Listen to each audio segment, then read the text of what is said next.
اور جب قریب محبوب صلی اللہ تعالیٰ علیہ وسلم محبوب دو عالم علیہ السلام مدینہ طیبہ تشریف لے آئے تو حضور نے سب سے پہلے مسجد قباء کی تعمیر فرمائی۔ کوئی ایک حجرہ نہیں ابھی بنایا، ابھی یہ طے نہیں کیا کہ میں نے مدینے کے کس حصے میں اپنا مکان بنانا ہے، کہاں رکنا ہے۔ سب سے پہلے مسجد شریف کی تعمیر فرمائی اور بنفس نفیس فرمائی۔ وہ مسجد مکمل ہو گئی۔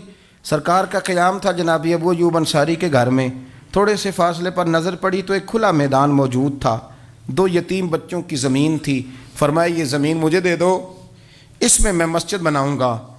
ان 2 یتیم بچوں نے عرض کی یا رسول اللہ صلی اللہ علیہ وسلم آپ رکھ لیں، مسجد بنا لیں۔ فرمایا یوں نہیں بھائی، پیسے دیں گے۔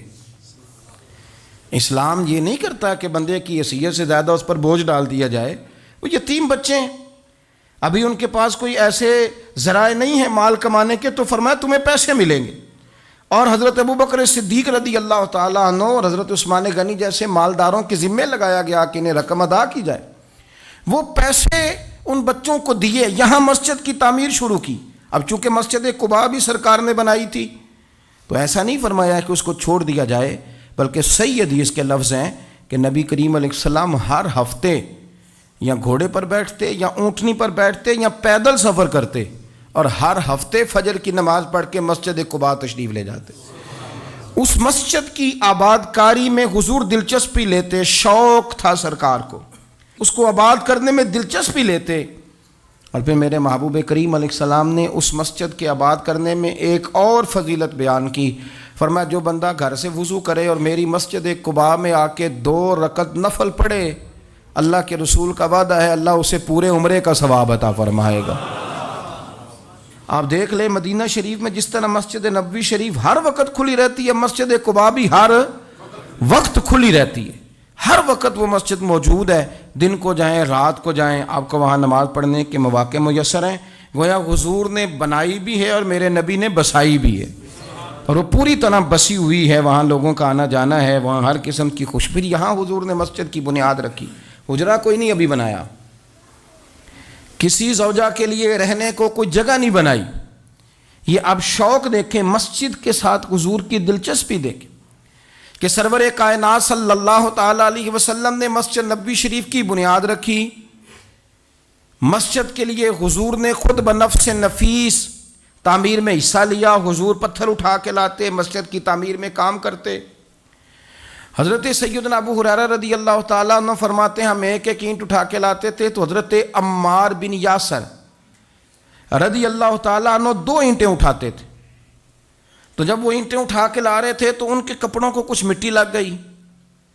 تو جس طرح انسان کسی بچے کو شاباش نہیں دیتا اور کبھی کسی بچے کو مٹی لگ جائے تو اس کے کپڑے نہیں جھاڑتا، سرور کائنات صلی اللہ تعالیٰ علیہ وآلہ وسلم نے جب دیکھا، یہ بخاری کے لفظ ہیں، سید عالم علیہ السلام نے جب دیکھا کہ حضرت عمار بن یاسر کے کپڑوں کو مٹی لگ گئی ہے تو حضور صلی اللہ علیہ وسلم قریب گئے اور صحابہ فرماتے قربان جائیں، حضور نے اپنے دست مبارک سے ان کے کپڑوں کی مٹی جھاڑنی شروع کر دی۔ گویا مسجد بنانے والے مزدور کے ساتھ نبی پاک علیہ السلام کی اتنی دلچسپی ہے کہ اگر اس کے کپڑوں کو مٹی لگ جائے تو حضور اپنے ید اللہ والے ہاتھوں سے وہ مٹی صاف فرماتے ہیں۔ ہمارے ہاں اول تو ہمارا مزاج نہیں مسجد کی طرف توجہ دینے کا۔ اگر کوئی 2-4 بندے مسجد کی کمیٹی میں کبھی زبردستی الجھ جائیں، ان کو الجھا ہی لیا جائے، تو سب سے پہلا فتویٰ یہ لگتا ہے کہ یہ بندہ خزانچی ہے، مسجد کو کھا گیا۔ سب سے پہلا فتویٰ اس کو یہ لگتا ہے۔ اور اکثر آپ ناراض نہ ہوں، یہ باتیں وہ لوگ کرتے ہیں جو ایک دھیلا نہیں دیتے مسجد میں۔ ان کو بڑی فکر ہوتی ہے دوسروں کے پیسوں کی، ہے جی، کہ اس نے پیسے دیے تھے تو یہ کھا گیا۔ مجھے بھی ایک دفعہ ایک جگہ میں گیا ہوا تھا تو ایک صاحب کہنے لگے جی اس مسجد میں بڑا فنڈ آیا پر فلانا بندہ کھا گیا ہے۔ تو اس سے بھی تھوڑا سا وہ یہ ہوتا ہے کہ جب آپ کسی کے خلاف بات کرتے ہیں تو سامنے والا آپ کو اپنی ہمدردی دے کے تو 1-2 بات اور کرتا ہے۔ میں نے اس سے کہا کہ آپ نے کتنے پیسے دیے مسجد میں؟ کہنے لگا جی کچھ میں نے بھی دیے۔ میں کہا چل پہلے تیرے تے دعا مانا وہ کولوں آ چلیے۔ کہنے جی نہیں وہ تو میں دے چھڑے۔ تو میں کہا پھر جنہیں دیتے سن انہوں بھی دے ہی چھڑے کہ توں حساب لینا ہے کہ اللہ لینا ہے؟ اتنا زیادہ ٹینشن لینے کی کیا ضرورت ہے آپ کو؟ اس بندے نے بھی مرنا ہے، قبر میں جانا ہے۔ میں کیا بھائی تیرے تے دعائیے نہ پیسے جڑے تیرے کھا گئے، تو تے وصول کرنا تو باقیوں کے دیکھے جائیں گے۔ آپ کو یہ توفیق نہیں ہے کہ آپ تھوڑا سا آگے بڑھیں، کام دیکھیں، اخراجات دیکھیں، معاملات دیکھیں کسی بھی مسجد کے. آپ تنقید کر رہے ہیں کمیٹی پہ مفت کی، اور اس کا نتیجہ کیا نکلتا ہے؟ مسجدوں میں جھگڑے ہوتے ہیں، فسادات ہوتے ہیں، دنگا ہوتا ہے. اور امام صاحب بیچارے، انہوں نے بھی تو پھر کو پارٹی رکھنی ہوتی ہے، جینا تو ہے نا دنیا میں. وہ بھی پھر کبھی کبھی دیکھ لیتے ہیں کہ اب پارٹی بھاری کیڑی ہے، تو اس کی طرف وہ توجہ کر لیتے ہیں. پھر وہ بھی ایک نیا دنگا شروع ہو جاتا ہے، کیونکہ مسجد میں امام اس نے رہنا ہے جس نے بندوں کو راضی رکھنا ہے، اس کی پابندی ہوتی ہے. ایک نے کہہ دیا تو کھل کے نماز پڑھا، سویرے ہی تو مزہ ہوتا ہے نماز پڑھن کا، تو دوسرا کہتا ہے قاری صاحب آپ تو فارغ ہیں، ہم نے تو ڈیوٹی بھی کرنی. مسجد کی آباد کاری میں آپ حصہ لیں، چیزوں کو دھیڑنے میں آپ کردار نہیں ادا کریں، کیونکہ مسجد اللہ کی رضا کے لیے. اور میرے نبی پاک علیہ السلام نے فرمایا جس نے اللہ کی رضا کے لیے مسجد بنائی اس نے اپنے لیے جنت میں مکان تعمیر کرا لیا ہے. شرط یہ ہے کہ اللہ کی رضا کے لیے پارٹی بازی کے طور پر مسجد نہ بنائے، رضا الہی کے لیے مسجد بنائے. اس نے اپنے لیے جنت میں مکان بنا لیا ہے. مسجد کے ساتھ دلچسپی ہونی چاہیے، مسجد کی صفائی کریں، مسجد کے ساتھ آپ دیکھیں کہ کون سا بلب خراب ہے، اس بلب کو آپ چینج کر دیں. آ کے تنقید کر کے چلے جانا کہ فلانا بندہ فلانا کام نہیں کرتا، یہ تو بڑا آسان کام ہے، یہ تو آپ کسی سے بھی کرا لیں. یہ تو لیکچر ساری دنیا دیتی ہے کہ فلانا غلط ہے، فلانا غلط ہے. چیزوں کو غلط کہنا، بندوں کو غلط کہنا یہ آسان ہے، لیکن غلط چیزوں کو ٹھیک کر لینا یہ مشکل کام ہے. یہ والا میرے بھائی فریضہ سر انجام دیں. کوشش کریں کہ مسجد کے آپ قریب آئے. حضرت تمیم داری رضی اللہ تعالیٰ عنہ میرے نبی کریم کے صحابی ہیں. انہوں نے نا سب سے پہلے مسجد میں آ کے چراغ جلایا تھا. اتنے راضی ہوئے میرے نبی پاک، اتنے راضی ہوئے، فرمایا تمیم تو نے مسجد میں چراغ نہیں جلایا، تو نے تو اپنی قبر روشن کر لی ہے. اور فرمایا تم نے تو مکمل نور حاصل کر لیا ہے، مکمل. اور خاص حضور نے ڈیوٹی لگائی سیدنا بلال حبشی کی، وہ مسجد کا خیال کرتے، مسجد پہ توجہ دیتے.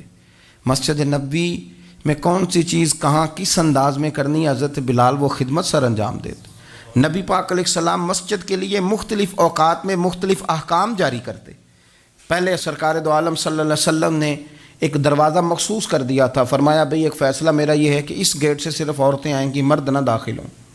حضور نے وقف کر دیا عورتوں کے لیے.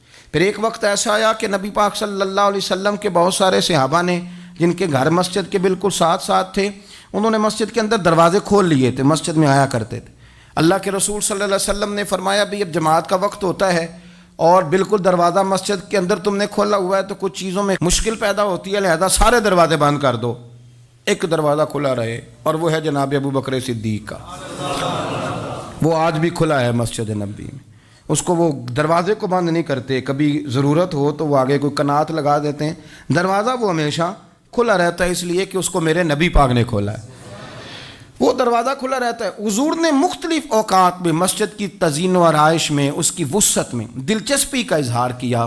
حضرت بلال جھاڑو دیتے، آنے والے لوگوں کا خیال کرتے. مجھے کہہ لینے دیں، اس کو سیاسی نہ رہنا سمجھیں، مجھے کہنے دیں اور میں بہت ساری احادیث اور بہت ساری سیرت کی کتابوں کا نچوڑ ایک جملے میں بیان کرتا ہوں. مسجد نبوی ایک پارلیمنٹ ہاؤس کا درجہ رکھتی تھی. اسی میں سارے فیصلے ہوتے تھے، اسی کے اندر کافروں کے ساتھ جو معاملات تھے وہ طے ہوتے تھے، اسی میں ہر چیز سیٹ ہوتی تھی مسجد کے اندر. ہماری سیاست ناپاک اس لیے ہوئی ہے کہ ہم نے مسجد سے باہر نکال دی. جب تک یہ مسجد کے اندر تھی وضو کر کے لوگ بیٹھتے تھے، قرآن پاک کی آیات بیان کر کے اپنا موقف بیان کرتے، بڑا صاف ستھرا نظام چلتا تھا. امیر المومنین کا پارلیمنٹ ہاؤس مسجد ہوتی تھی، وہ مسجد میں بیٹھ کے سارے کام کرتے تھے اور مسجد کے پاکیزہ ماحول کے اندر سارے کام مکمل کیے جاتے تھے. حضرت سیدنا بلال حبشی کی ڈیوٹی تھی. جن لوگوں نے مسجدیں بنائی ہوتی ہیں ان کو مسجدوں سے پیار بھی بڑا ہی ہوتا ہے. اور میں اکثر آئمہ مساجد کو میں نے دیکھا ہے، امام صاحب نہ بیچارے پہلے انہوں نے بندہ تلاش کرنا ہوتا ہے جو ان کی جگہ پہ نماز پڑھائے، پھر انہوں نے کہیں جانے کا وعدہ کرنا ہوتا ہے، پھر وہ 15 فون کرتے ہیں فلانے کے پاس چابیاں وہ لے کے جماعت کرا دینا. بڑا پیار کرتے ہیں مسجد سے، بڑا. لیکن اس بیچارے کا ایک قدم بھی مسجد میں پکا نہیں ہوتا. سارے نمازی غلطی کر لیں، بھول جائیں تو بچ جاتے ہیں، ان کو کوئی مسجد سے نہیں نکالتا. لیکن امام کبھی کسی موقع پر کسی بھی جگہ کو 2-4 جگہ پہ چھٹی کر لے، کوئی غلطی کر لے تو فارغ ہو جاتا ہے، حالانکہ سب سے زیادہ دلچسپی اس کی ہوتی ہے مسجد کے ساتھ۔ ہم مسجد کی آباد کاری میں جب ذوق پیدا کریں گے، نبی پاک صلی اللہ علیہ وسلم جب سفر پہ جاتے تھے تو سب سے آخر میں مسجد نبوی شریف میں آتے، نماز پڑھتے، اور جب سفر سے واپس آتے تو سب سے پہلے مسجد میں آتے، نماز ادا کرتے۔ حضرت بلال حبشی مسجد کی خدمت کرتے تھے، پھر حضور کے وصال کے بعد وہ ملک شام تشریف لے گئے،